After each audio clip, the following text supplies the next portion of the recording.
Streaming now, this is the Wood TV Live Desk.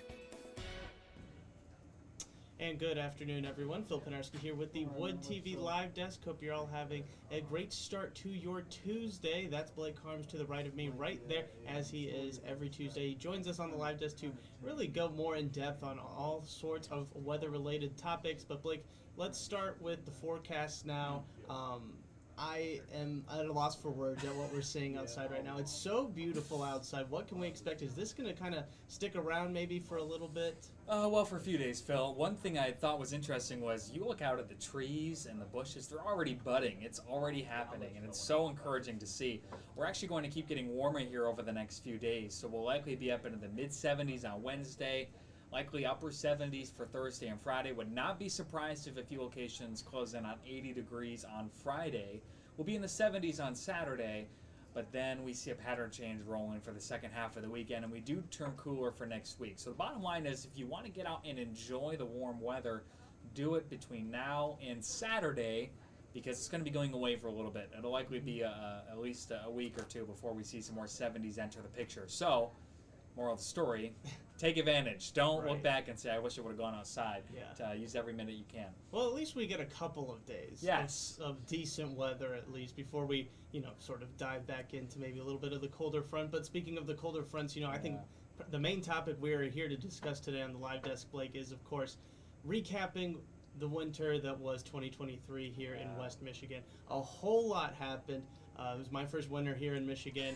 Didn't really know what to expect. Knew it was going to be cold. Had no idea it was going to be anything like this.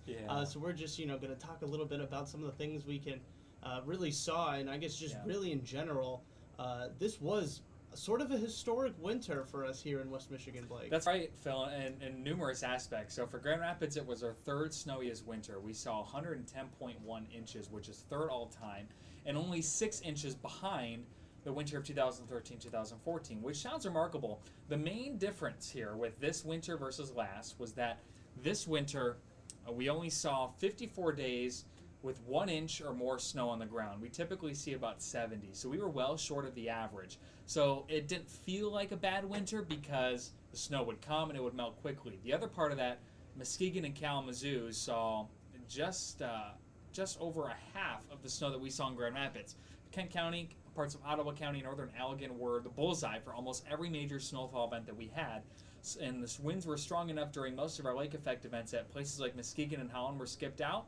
And Kalamazoo missed out on some of our bigger snowfall events too, whether it be because of rain or just missing out on the heaviest axis. So it was a very unique winter in that aspect. We had our second snowiest November, fifth snowiest December, then we had our fifth warmest January.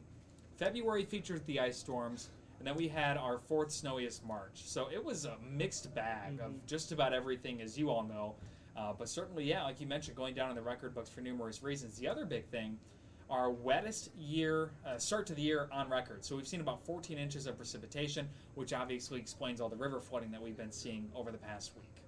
I mean, it's incredible what happens in Grand Rapids here. I've heard of places having this crazy amount of weather. Oh, you're not going to believe. One day it's sunny, one day it's cold. This is a completely different environment. I think for me personally, Blake, the thing I'm going to remember most about this winter is kind of like what you said. It maybe didn't seem like the snow hung around a lot, but it was just when it did, it pounded Grand Rapids and the surrounding areas a lot. Just something to always kind of keep in mind that that does accumulate. And speaking of accumulation, one of the big things that ties into, of course, the winter was the Wood TV 8 snowfall prediction. We kind of discussed a little bit about this you're going to have a little bit more about it coming up in some of our newscasts later today, just kind of looking at it. But one thing that was just super interesting, and I encourage everybody that hasn't been over to our website yet, go check out that link that is down in the description box and comment section. Really talks about the Storm Team 8's prediction and just how deadly accurate it was to sort of what we saw this winter. Blake, can you kind of talk about some of the work and effort that went into that prediction? Yeah, it's always a team effort. I just joined the team when they kind of made that prediction, so it was really more Ellen and the rest of the Storm Team 8 meteorologists collaborating on their winter outlook. But this was the third year in a row of having a La Nina. So what we could do was take a look back on other instances of having 3 La Ninas and what that third winter typically looked like.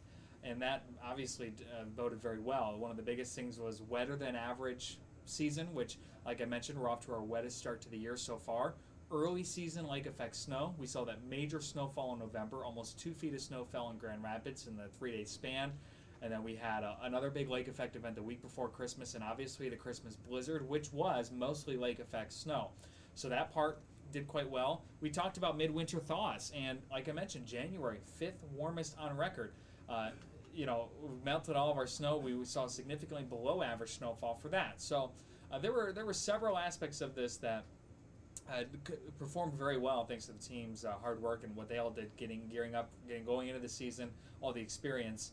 But yeah, I would say it panned out. Obviously we had surprises. The other big thing was the ice storms. Yeah. We forecasted those, and we obviously saw the big one down by Kalamazoo and Battle Creek. So, the specifics, day-to-day specifics are impossible to forecast, but I think in terms of overall trends, we did quite well. Yeah, no, and I think that just goes to show the incredible dedication that you and the rest of the Storm team have. Was there ever a point, really, that maybe you were kind of worried? We weren't seeing a lot of snow over the course of a week or so. Were you ever kind of worried that maybe you guys overestimated it? Or maybe after we got those heavy pockets, you thought, no, maybe we underestimated it? Yeah, I think it was more so an underestimation where, we got to the end of December and we had almost 68 inches of snow. And for reference, we averaged 77 on the year.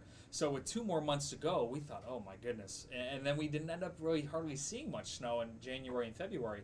January, we saw 13 inches. Most of that came from a snowstorm on a Saturday. So I think that it was one of those instances where kind of flip-flopped, where the early season saw the bulk of our snow.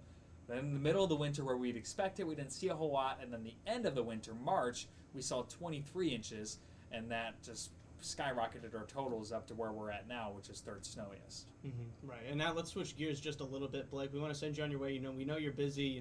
Now that the weather is nice, there is still a ton of stuff to prepare for on the weather side of things. But there is a pretty big special coming up tomorrow night. It is the Storm Team 8 weather special, Safe in the Storm. It deals with a lot of severe weather coverage.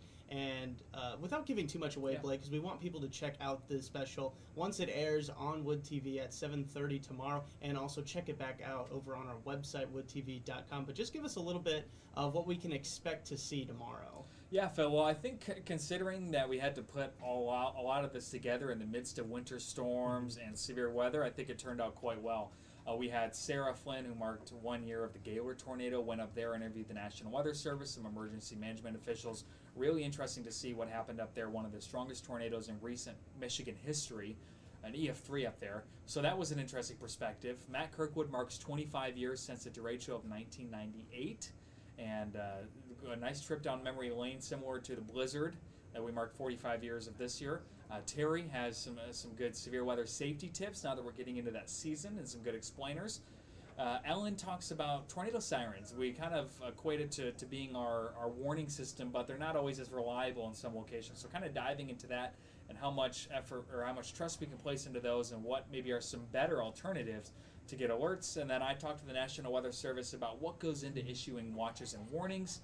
And I was fascinated by the software that they use and just how quickly they can get those out. And so there's a lot of good stuff packed into that special that you won't want to miss. Mm-hmm. Yeah, no, definitely. And a lot of important stuff I'd like to add. It's not just talking about the weather. It's stuff that could really save a lot of people's lives. And I do want to remind everybody that there will also be separate stories that go along to each topic involved in that special that will be live over on our website, woodtv.com. Blake and I are going to be discussing them in depth over the next couple of weeks as well, just so we get as many people informed about staying safe during this severe weather that we could potentially see. It's always just better to be safe than sorry. Blake, we know you're very busy, so we're going to let you go. Once again, though, thank you so much for coming on the live desk today. Yeah, thank you, Phil. Hopefully we're done with the snow. Hopefully. We have a chance of snowflakes in the forecast, but I really hope we get to take it out. For my sake, Blake, if we could just stick with the 80s and 70s, I think I would be happy, and I think everybody else would be pretty happy. I'm with you, that Phil. too. I'm going to see what I can do.